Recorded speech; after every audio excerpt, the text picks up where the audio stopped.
3 खनिज अम्लों के सूत्र लिखें। तो पहला हम लिख देंगे हाइड्रोजन क्लोराइड, हाइड्रोजन नाइट्रेट और हाइड्रोजन सल्फेट।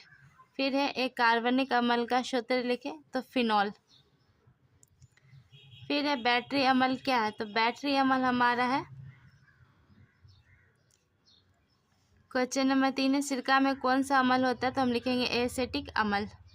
फिर है हमारा बैटरी अम्ल क्या है, तो हम लिखेंगे सल्फ्यूरिक अम्ल। तो क्वेश्चन नंबर हमारा 5 है, उस अभिक्रिया का नाम बताइए जिसमें अम्ल तथा भस्म की अभिक्रिया से लवण तथा जल बनता है, तो वो हमारा है उदासीनीकरण अभिक्रिया। उदासीनीकरण अभिक्रिया। फिर है हमारा क्वेश्चन नंबर 6, सामान्य लवण, अम्लीय लवण और भास्मिक लवण के एक एक उदाहरण लिखना है। तो हम यहाँ पे लिख देंगे सामान्य लवण का सोडियम क्लोराइड, अम्लीय लवण का हो जाएगा सोडियम हाइड्रोजन सल्फेट NaHSO4। भास्मिक लवण का उदाहरण लिख देंगे हम लेड हाइड्रोक्साइड नाइट्रेट। फिर हमारा है क्वेश्चन नंबर 8, सोडियम कार्बोनेट की अभिक्रिया हाइड्रोक्लोरिक अम्ल से कराने से कौन सी गैस निकलती है, तो हम यहाँ पे लिख देंगे कौन सी गैस निकलती है, तो carbon dioxide CO2, carbon dioxide. Question number 7 है CO2 का जलीय विलयन अम्लीय होता है या भास्मिक, तो हम यहाँ लिख देंगे अम्लीय। फिर हमारा है क्वेश्चन नंबर 9, हाइड्रोजन क्लोराइड के जलीय विलयन का लिटमस पत्र पर क्या प्रभाव पड़ता है, तो यहाँ से हम लिखेंगे नीले लिटमस पत्र का रंग क्या हो जाएगा, लाल हो जाता है, यही प्रभाव है। फिर है हमारा क्वेश्चन नंबर 10, गृह निर्मित किन्हीं 2 सूचकों के नाम लिखें। तो पहले हम लिख देंगे हल्दी और प्याज। फिर हम अज्ञात द्रव के क्षारीय व अम्लीय प्राकृतिक बताने में सक्षम हो। तो पहला हम लिख देंगे मैथिल ऑरेंज, दूसरा लिखेंगे हम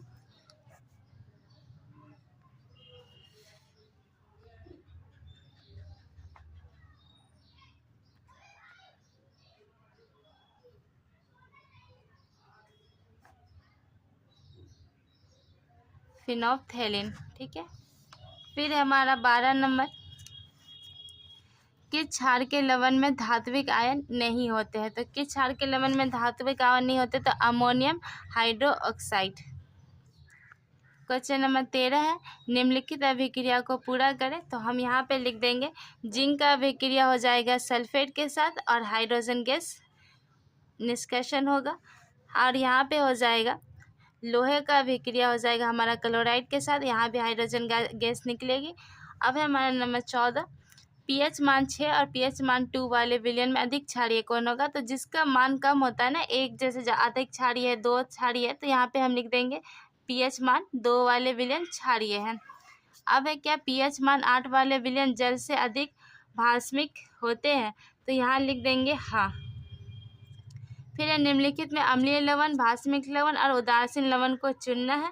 तो देखिए हमारा सोडियम क्लोराइड उदासीन है, सोडियम हाइड्रोजन कार्बोनेट हमारा अम्लीय है और मैग्नीशियम ऑक्साइड क्लोराइड हमारा क्या भास्मिक है।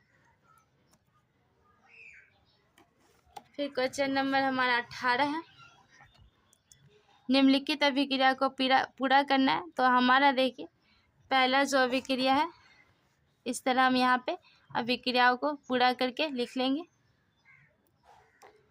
फिर हमारा 19 है जस्ता तथा तनु हाइड्रोक्लोरिक अम्ल की अभिक्रिया से अम्ल का कौन सा तत्व धातु से विस्थापित हो जाता है, तो वो है हमारा हाइड्रोजन तत्व धातु से विस्थापित हो जाता है। क्वेश्चन नंबर 20,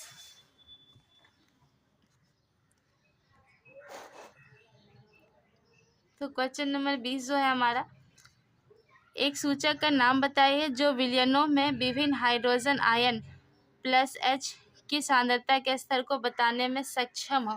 तो ये हमारा हो जाएगा pH scale. pH scale hydrogen ion की प्लस माइनस कितनी सांद्रता वो बताता है, तो pH स्केल हमारा आंसर है। फिर क्वेश्चन नंबर 22 है प्रयोगशाला में निर्मित एक गैस जल में घुलनशील है, इसके जलीय विलयन में फिनोप्थलीन की सूचक का एक बूंद डालने से विलयन का रंग गुलाबी हो जाता है, तो विलयन किस प्राकृतिक का है, तो हम लिख देंगे तो विलयन का प्राकृतिक क्या हो जाएगा? क्षारीय प्राकृतिक। फिर है हमारा क्वेश्चन नंबर 22, रवाकरण जल की अवस्था में वाशिंग सोडा, धोने का सोडा एवं तूतिया का रासायनिक सूत्र लिखना है ना। तो यह हमारा तूतिया का रासायनिक सूत्र है और यह हमारा सोडा का रासायनिक फॉर्मूला सूत्र है जो हम लिखेंगे। क्वेश्चन नंबर 23 है, क्या होता है जब तनु सल्फ्यूरिक अम्ल को ठोस सोडियम कार्बोनेट में मिलाया जाता है तो उससे क्या क्या बनेगा? तो देखिए, सोडियम सल्फेट जल और CO2 गैस बनती है। फिर हमारा क्वेश्चन नंबर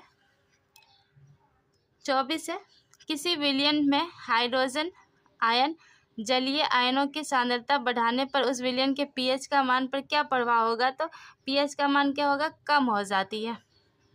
तो हम लिख देंगे pH मान कम हो जाती है। फिर है हमारा, वायुमंडल में जल के अणु त्यागने वाले जल जैविक लवण क्या कहलाते हैं? तो वो हमारे होते हैं प्रस्फुटित लवण।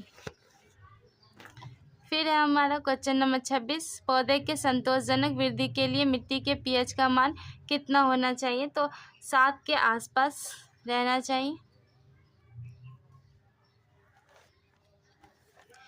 फिर है हमारा, दो सूचक के नाम लिखे। तो हम लिख देंगे लिटमस पेपर और मेथिल ऑरेंज।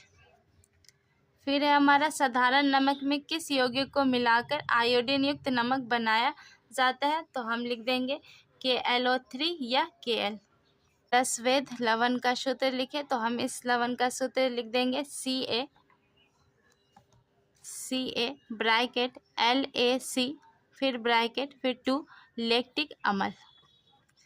फिर है, अम्ल जल में क्या प्रदान करता है? तो अम्ल जल में क्या प्रदान करेगा? तो हाइड्रोजन आयन प्रदान करता है।